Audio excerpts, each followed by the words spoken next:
Hello အားလုံးပဲမင်္ဂလာပါမယ်ရီလီကွန်ဖြစ်ပါတယ်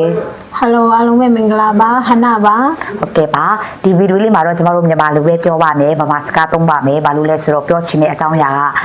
အားလုံးကိုလွှမ်းခြုံတာဖြစ်တဲ့အတွက်ပေါ့နော် ပညာရေးနဲ့ပတ်သက်တဲ့ဟုတ်တယ်အားအကြောင်းမလို့ပါပြီးအတိအကပေါ့နော်ကျွန်တော်တို့ဒီမှာကျွန်မနဲ့သူအများအားဗီဒီယိုလုပ်နေတယ်ကျွန်တော်တို့ညီမလေးဆိုလို့ရှိရင်သူကအမင်းတက်ကနေပြီးတော့မှဒါမီဇိုရမ်မှာအိုက်ဇောမှာပေါ့နော်10တန်းကနေ17တန်း12တန်းတက်ပြီးတော့အခုဒီလီမှာ TU တက္ကသိုလ်တက်နေတဲ့ညီမလေးဖြစ်တယ်ဆိုတော့ဒီတစ်ခေါက်ပါပေါ့နော်သတင်းကောင်းလေးပြောချင်တာဖြစ်တယ်ဒါပေမဲ့တိတဲ့သူကလည်းတိတယ်ပေါ့နော်တချို့မတိသေးတဲ့သူလည်းပိုတိရအောင်ဆိုရင်မှကျွန်တော်တို့ဒီဗီဒီယိုလေးလုပ်လိုက်တာဖြစ်ပါတယ်အခုကျွန်မညီမလေးဟန်နာဆိုလို့ရှင်ပေါ့နော်အခုအချိန်မှာဆိုလို့ရှင်လည်းသူကဒီမြန်မာနိုင်ငံဘက်ကနေကျောင်းလာတက်မဲ့သူအတိကတော့ကိုကမင်းတက်ဖြစ်နေတဲ့အချိန်မှာမင်းတက်တွေပို့ပြီးတော့များတယ်ဒါပေမဲ့ဒီရောနယ်ဘက်ဖက်ကပဲဖြစ်ပေါ့နော်ဒါမင်းတက်ဒီချင်းပြင်းနေတဲ့ရောနယ်ဆိုတော့ခွဲခြားလို့မရဘူးလေနော်အကောင်ကဆက်ဆက်နေတာဖြစ်တဲ့အချိန်မှာဘယ်သူမှဆိုအကူကြီးတောင်းလို့ရတယ်ဆိုတဲ့အကြောင်းပြောချင်တာဘလို့အကူကြီးမျိုးလဲဆိုလို့ရှိရင်တော့ဆောနာပြောတယ်လို့မျိုးအိုက်ဇောမှာကျောင်းလာတက်မဲ့သူတွေဘလို့ရှင်ဒီလေးဖက်မှာတက်ကတူတက်မဲ့သူတွေပဲဖြစ်ပေါ့နော်ဒီလိုမျိုး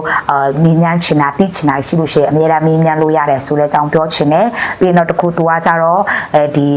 Zoom ကနေပြီးမှပေါ့နော်ဒီကျောင်းလာတက်မဲ့ကျောင်းသူကျောင်းသားတွေကိုဒီမီဇိုဘာသာစကားသင်ပေးတာလေသူကလောက်တာဖြစ်တယ်ပေါ့နော်သူတနိုင်တပိုင်ကျောင်းတက်ရင်းနဲ့သူလုပ်နေတာဖြစ်တယ်ပေါ့နော်ဆိုတော့အသေးစိတ်လေးသူ့ကိုမေးကြည့်လိုက်ရအောင်ပေါ့နော်ဟုတ်ပြီညီမလေး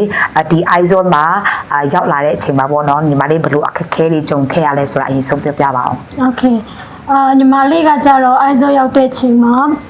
အိမ်နဲ့တခါမှမခွဲဘူးပေါ့နော်အဝေးကိုလည်းတခါမှမရောက်ဘူးအဆောင်လည်းတခါမှမနေဘူးပေါ့လေဆိုတဲ့ခါကျတော့အတိကတော့အိမ်နဲ့ဝေးရတဲ့ခံစားချက်ကြီးလည်းမကောင်းဘူးပေါ့နော်ဆောက်ချင်ပြီးတော့အဆောင်လည်းတခါမှမနေဘူးတဲ့ခါကျတော့အဲ့အဆောင်နေဖူးတဲ့သူတွေဆိုသိမှာပါပြီးရင်ပူဆိုးတာဘာသာစကားလုံးဝနားမလဲတာပေါ့နော်ပြီးတော့သူတို့လူမျိုးတွေဂျာမန်တွေရဲ့ချိန်မှာအရန်ကိုပင်ပန်းခဲ့တဲ့တော်လေးကိုပေါ့နော်ထလာ3လလောက်ဆိုလို့ရှိရင်ညမပြတ်မျက်ရည်တွေနေပဲပေါ့နော်အဲ့လိုမျိုးနေခဲ့ရတယ်ဒါပေမဲ့လည်းကိုကပညာသင်ဖို့လာတယ်ပြီးတော့အဲ့အချိန်တုန်းကဆိုလို့ရှိရင်ဒီဖက်မီဇိုရမ်ဖက်ကိုကျောင်းလာတဲ့သူလည်းဘယ်သူမှမရှိသေးဘူးပေါ့နော်အဲ့လိုမျိုးတွေကိုကပထမဦးဆုံးအချိန်ပုံစံဖြစ်နေတာပေါ့နော်မင်တာဘက်ကနေဆိုလို့ရှိရင်အထူးသဖြင့်ပေါ့နော်ဆိုတဲ့အခါကျတော့မင်တာနဲ့မီဇိုစကားနဲ့ကအရန်กว่าတယ်အရန်တူတာမရှိဘူးလို့တော့ပြောလို့ရတယ်ဟုတ်တယ်အဲ့ဒီခါကျတော့ကိုယ့်အတွက်ကပါကြည့်တင်လို့ပြန်ဖြစ်တာပေါ့နော်ဆိုတော့တော်လေးကိုအမစထရကဖြစ်ခဲ့ပါတယ် stress တွေရမ်းများတယ်ဒါပေမဲ့လည်းပဲကိုကရောက်လဲစာနဲ့အဆုံးထိရှောင်မယ်ဆိုရဟာနဲ့ပေါ့နော်ဘာဖြစ်ဖြစ်ငိုရင်းနဲ့ဘာသာစကားတွေကိုသိချာတင်ပြီးတော့လေအဲ့လိုမျိုးလုပ်ခဲ့တယ်ပြီးတော့ခုနကပြောသွားတယ်မိသားစကားကိုတင်ပေးတယ်ပေါ့နော်အဲ့ဒါကိုလည်းကေးရဲ့ကိုပိုင်ဗီဒီယိုမှာလုပ်တဲ့ချိန်မှာလည်းသူများရဲ့မိသားစကားကိုဘာလို့တင်တာလဲအဲ့ဒီစာချင်းစာလို့တင်ပါလားပါညာပေါ့မျိုးဆုံး comment တွေလာပေးကြတယ်ပေါ့နော်အဲ့မှာပြောချင်တာကပေးပါတာစကားမဆိုပေါ့နော်သူ့နေရာနဲ့သူအရေးကြီးတယ်ဥပမာမီဇိုရမ်ရောက်လာတယ်ဆိုလို့ရှိရင်မီဇိုစကားဒီကပဲအမြတ်ဘယ်လိုပြောအကြီးမားဆုံးခွာဖြစ်တယ်ကမှဖြစ်ရမယ့်အရာလုံးဝမတက်ရလုံးဝကိုကလူအားတယောက်လိုပဲအဲ့ဒီခန်းစားချက်ကြီးမလွယ်ဘူးကျွန်မစဉ်းစားခဲ့တယ်ပေါ့နော်ကျွန်မဒါတလုံးစားနှလုံးစားတာတီးခဲလို့ရှိရင်တော့ဒီလောက်စိတ်ဖြစ်စီခဲ့မှာမဟုတ်ဘူးဒီလိုတင်ပေးတဲ့သူရှိခဲလို့ရှိရင်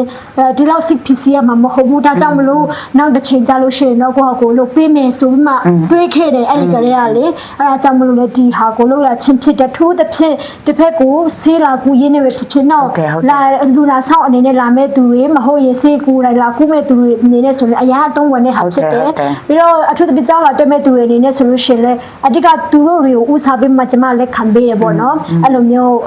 မိစောစကားတင်ပေးတဲ့ဟာလေးရှိပါတယ်လို့အားလုံးဟုတ်ကဲ့ဆောနာပြောသူညီမလေးကိုယ်တိုင်ပြောသွားတယ်လို့မျိုးပဲပေါ့နော်ဒါကြောင့်လာတက်မဲ့ကျောင်းသူကျောင်းသားတွေမှာစာရေးပေါ့နော်ဒီပါပါစကားအခက်ခဲ